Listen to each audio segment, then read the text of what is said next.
Hello friends, आप सबका एक बार फिर से स्वागत है। तो कैसे हो आप सब?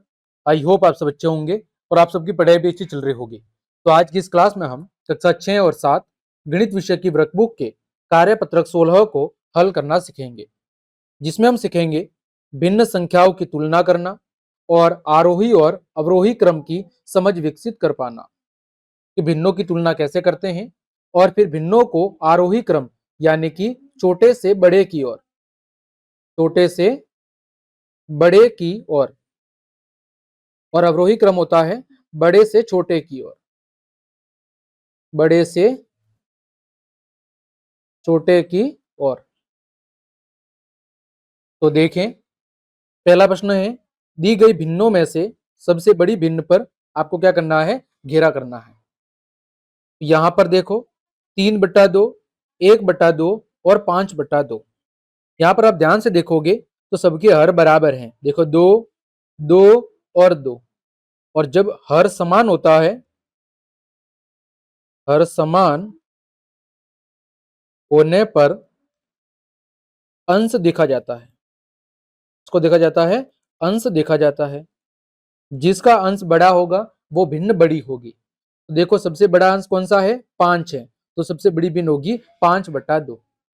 दूसरे में देखो सबका हर बराबर है 3, 3 और 3। तो अंश किसका बड़ा है? 4 सबसे बड़ा है, तो 4/3 सबसे बड़ी भिन्न होगी। तीसरे में देखो 7, 7 और 7 सबका हर बराबर है, तो सबसे बड़ा अंश कौन सा है? 6 है, तो ये 6/7 सबसे बड़ी भिन्न होगी। चौथे में 4/8, 5/8 और 3/8। यहां पर भी सबका हर बराबर है 8, 8 और 8। तो सबसे बड़ी भिन्न कौन सी होगी? 5/8 होगी।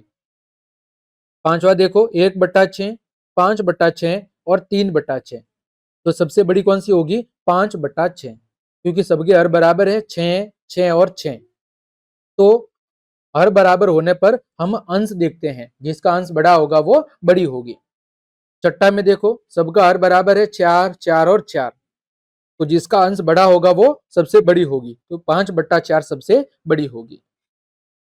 दूसरे में दी गई भिन्नों में से सबसे छोटी भिन्न पर सही का निशान लगाओ। तो यहां पर भी देखो हर बराबर है 9, 9 और 9। तो सबसे छोटा अंश कौन सा है? तो 5/9, क्योंकि 5 सबसे छोटा है, तो 5/9 सबसे छोटी भिन्न होगी। दूसरे में देखो सबका हर 11, 11 और 11 है।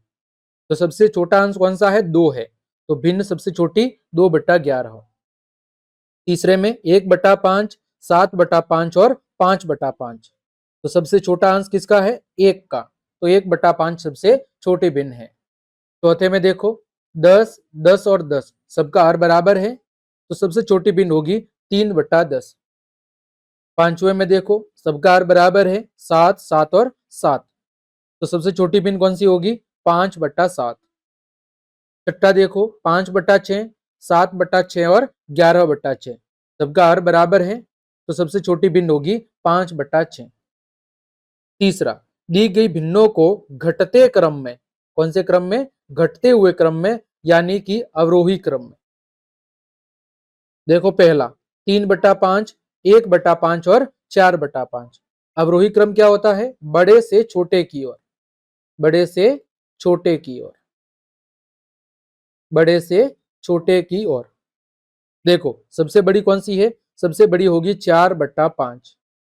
फिर इससे छोटी कौन सी होगी? 3/5। और सबसे छोटी कौन सी होगी? 1/5। दूसरे में देखो सबसे बड़ी कौन सी होगी? 6/7। इससे छोटी कौन सी होगी? 4/7। और सबसे छोटी कौन सी होगी? तो 3/7 होगी। चौथा, दी गई भिन्नों को बढ़ते हुए क्रम में यानी आरोही क्रम में लिखना है। तो देखो सबसे छोटी कौन सी होगी? 1/5। इससे बड़ी 3/5 और सबसे बड़ी होगी वो 5/5 होगी। दूसरा 3/4, 1/4 और 2/4। तो सबसे छोटी कौन सी है? 1/4। इससे बड़ी 2/4 और सबसे बड़ी है वो 3/4 होगी। तो इस तरह हमने आपके कार्यपत्रक 16 के सभी प्रश्नों के हल बहुत अच्छे से जान लिए हैं। उम्मीद करता हूं सभी प्रश्न आपको बहुत अच्छे समझ में आ गए होंगे। तो क्लास देखने के लिए आप सभी का धन्यवाद। यदि आपको मेरी क्लास और ये मेहनत पसंद आई है तो फिर लाइक, कमेंट, शेयर और सब्सक्राइब जरूर करें। मिलते हैं अगली क्लास में, तब तक के लिए आप सबको जय हिंद, जय भारत।